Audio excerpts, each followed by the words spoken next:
Hello there, and welcome to yet another of Andre's artist profiles. Now, today is the birthday of Gloria Estefan as well, and today I'm going to be profiling her career as a solo artist as well as with the Miami Sound Machine here. Now, just for your information here, in the mid to late 70s, the Miami Sound Machine, led by Gloria's husband, Emilio Estefan, released a series of Spanish language only albums that were mainly kind of disco dance oriented locally in the Miami area. And they became somewhat more famous on the lower East Coast as the 80s came in and Gloria Estefan, stepped up as more of a lead singer. And in the early 80s, she started singing in English. So their last album in Spanish, I can't remember the name of, was translated into this, Eyes of Innocence from 1984, her first English language album with the Miami Sound Machine.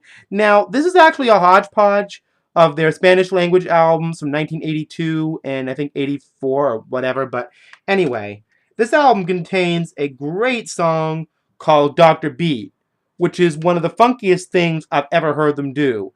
Kind of like Sheila E. kind of Latin Minneapolis stuff, really, really good material. One of my favorite albums, generally, that Gloria and Emilio Estefan ever put their name to. This album was really a bit of a hit parade. This really changed their career.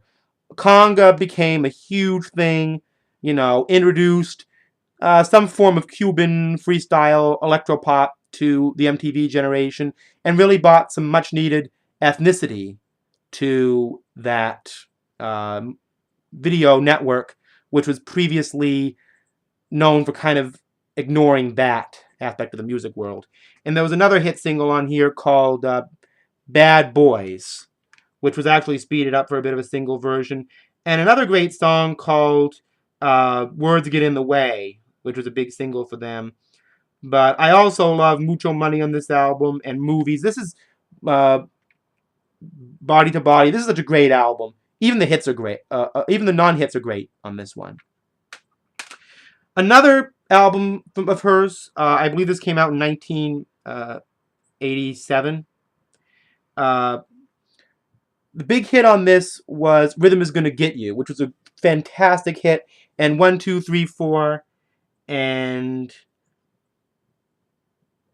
Anything for You was also a big ballad hit from this album. This represented Gloria Estefan at her creative and commercial peak. Just as good, just as powerful as Primitive Love from a year or so earlier. This is her next album. You'll notice it's credited to Gloria Estefan and the Miami Sound Machine at this point. Cuts both ways. This album was really kind of the last album she did with the Miami Sound Machine. And it's a great album overall. Kind of ends the big hit period. But after this album, something changed for her. She got into a really bad car accident.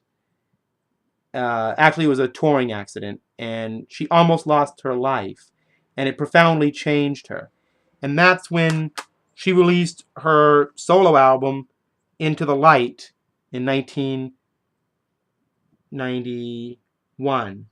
And Coming Out of the Dark was her big hit from this album. She even expanded out her whole Latin side on this. So this is a really excellent album.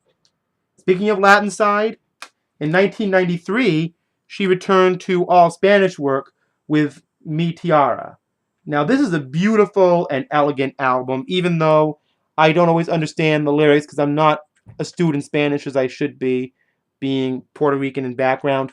But the lyrics are included in both English and Spanish if you're curious. But I love the way Gloria does them.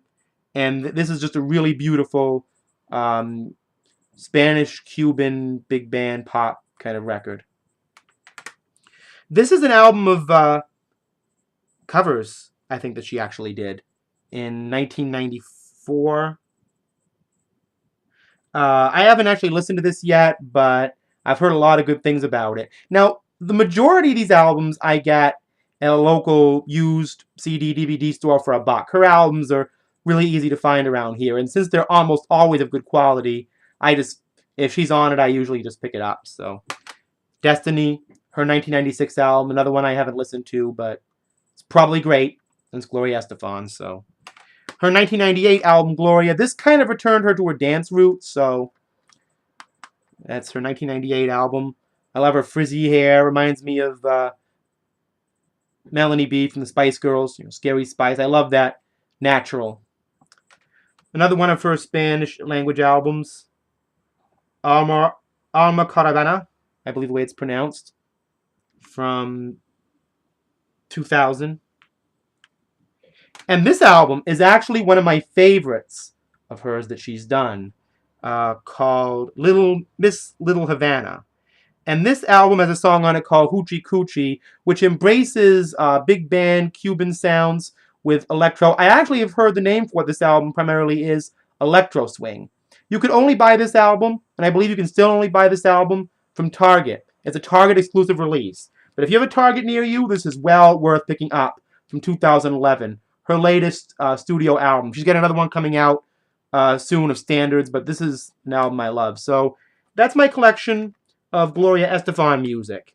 And, she is an artist, I think, because of her popular success, and then kind of eschewing that people kind of, tend to forget about her influence on pop, and the fact that Ricky Martin and Jennifer Lopez, J-Lo, later came along and brought that Latin pop sound back around in the 90s.